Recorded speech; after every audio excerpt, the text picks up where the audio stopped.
कर्करोग म्हणजेच कॅन्सर म्हणले की मनात भीतीचं वातावरण निर्माण होतं. जगभरातील स्त्रियांमध्ये गर्भाशयाच्या मुखाचा कॅन्सर म्हणजे सर्वायकल कॅन्सर हा अतिशय चिंतेचा विषय ठरत आहे. स्त्रियांमध्ये हा कॅन्सर 4थ्या क्रमांकावर येतो.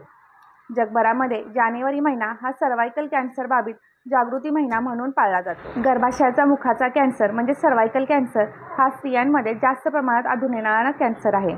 या कॅन्सरमुळे स्त्रियांचे मृत्यूचे प्रमाण हे जास्त आहे. जागतिक आरोग्य संघटनेच्या माहितीनुसार 2020 मध्ये एका सर्व्हेमध्ये असे लक्षात आले आहे की जगभरामध्ये 6,04,000 महिलांना कर्करोग झाला आहे आणि त्यापैकी 3,42,000 महिलांना या कर्करोगामुळे आपला जीव गमवावा लागला आहे. सर्वायकल कॅन्सर हा ह्यूमन पॅपिलोमा व्हायरस यामुळे होतो. हा पुरुषांना देखील होऊ शकतो. या कर्करोगापासून वाचण्यासाठी आजकाल नवीन लसी निर्माण झाल्या आहेत, परंतु या लसींबद्दल म्हणावी तशी जनजागृती झालेली नाही. तर आजच्या व्हिडिओमध्ये या कर्करोगाबद्दल आणि या लसींबद्दल आपण जाणून घेणार आहोत. नमस्कार, मी doctor Smita Patil, the general physician in Atharva Bal रुग्णालय कराड स्वागत करत आहे आपलं मराठी यूट्यूब चॅनल ज्याचं नाव आहे आरोग्याचा गुरुमंत्र विथ डॉक्टर स्मिता पाटील. आजच्या व्हिडिओमध्ये सर्वायकल कॅन्सर म्हणजे काय, तो कशामुळे होतो, त्याची लक्षणे कोणती आणि त्यावर कोणत्या लसी दिल्या जातात हे आपण बघणार आहोत. हे जाणून घेण्यासाठी व्हिडिओ संपूर्ण बघा. व्हिडिओ जर आवडला तर व्हिडिओला लाईक करा, शेअर करा आणि चॅनलला सबस्क्राईब करा. गर्भाशयाच्या मुखाचा कॅन्सर म्हणजे सर्वायकल कॅन्सर म्हणजे काय, हा कोठे होतो, तर गर्भाशय आणि योनी मार्ग यांना जोडणारा भाग किंवा सर्व्हिक्स जो की गर्भाशयाच्या खालच्या बाजूस योनी मार्गामध्ये उघडतो, या भागाला होणारे संक्रमण म्हणजेच गर्भाशयाच्या मुखाचा कॅन्सर, त्यालाच आपण सर्वायकल कॅन्सर असे म्हणतो. सर्वायकल कॅन्सर हा साधारण ह्यूमन पॅपिलोमा व्हायरस यामुळे होतो. तर ह्यूमन पॅपिलोमा व्हायरस म्हणजे नेमके काय? ह्यूमन पॅपिलोमा व्हायरस त्यालाच आपण HPV असे म्हणतो. हा सामान्यपणे लैंगिक संबंधातून संक्रमित होतो. आपल्यापैकी 80% लोकांना आयुष्यात एकदा तरी ह्या विषाणूची बाधा होते. त्याची लागण सहज असून त्याचे संक्रमण देखील सहज होते.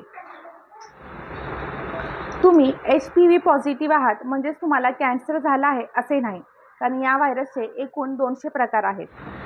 त्यातील 14 प्रकार हे गंभीर आजारात मोडतात. त्यातच कॅन्सरचा समावेश आहे. साधारण HPV बाधित महिला या कोणत्याही उपचार न घेता बऱ्या होतात, परंतु हा व्हायरस जर स्त्रियांच्या शरीरामध्ये दीर्घकाळ राहिला आणि त्यात जर जखम झाली आणि या जखमेकडे जर दुर्लक्ष झाले तर कॅन्सर होण्याचा धोका निर्माण होऊ शकतो. HPV होण्याची कारणे कोणती? 1.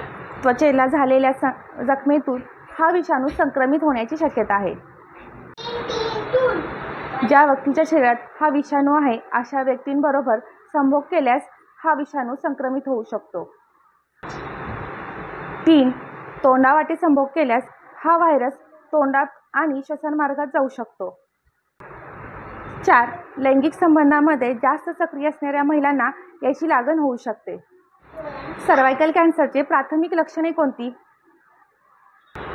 1. मासिक पाळीच्या दिवसात अति रक्तस्राव किंवा वारंवार पाळी. 2. लैंगिक संबंध ठेवल्यानंतर रक्तस्राव. 3. योनी मार्गातून सतत पांढरा द्रव स्राव होणे किंवा व्हाईट डिस्चार्ज होणे. 4. पांढऱ्या द्रवाला किंवा व्हाईट डिस्चार्जला घाणेरडा वास येणे. आणि 5. वारंवार योनी मार्गाचं इन्फेक्शन होणे. HPV साठी कोणती टेस्ट करावी? HPV यासाठी पॅप स्मिअर ही तपासणी करावी. साधारण वयाच्या 30 ते 65 वर्षापर्यंत दर 3 वर्षांनी गर्भाशयाच्या मुखाची पॅप स्मिअर तपासणी करावी. लसींद्वारे ह्या कॅन्सरला घाला आळा. आपल्या भारतामध्ये या कॅन्सर विरोधात लढण्यासाठी 2 लसी उपलब्ध आहेत. आपल्या भारतामध्ये बायव्हॅलंट आणि क्वाड्रिव्हॅलंट या लसींना 2008 मध्ये मान्यता मिळाली आहे. म्हणजे जवळपास भारतात 16 वर्षांपासून या कॅन्सर विरुद्ध लढण्यासाठी लसी उपलब्ध आहेत. परंतु आजही या लसींबद्दल म्हणावी तशी जनजागृती नाही. ही लस कधी घेता येते? 1. 9 ते 15 वर्षातील मुलींना ही लस देण्याची ही योग्य वेळ आहे. ही लस साधारण 2 डोसमध्ये 6 महिन्याच्या फरकाने दिली जाते. वयाच्या 15 ते 45 या वयामध्ये या लसीचे 3 डोस दिले जातात. ही लस 0, 2 आणि 6 महिने या फरकाने दिली जाते. हे वॅक्सिन मुलांना देखील दिले जाऊ शकते का? तर हो, हे वॅक्सिन मुलांना देखील दिले जाऊ शकते. गार्डिसिल 9 हे वॅक्सिन 9 ते 14 वयाच्या मुलांना दिले जाऊ शकते. हे वॅक्सिनचे 2 डोस मुलांना दिले जातात. हे वॅक्सिन मुलांना ॲनल कॅन्सर आणि पेनल कॅन्सरपासून प्रोटेक्ट करतात.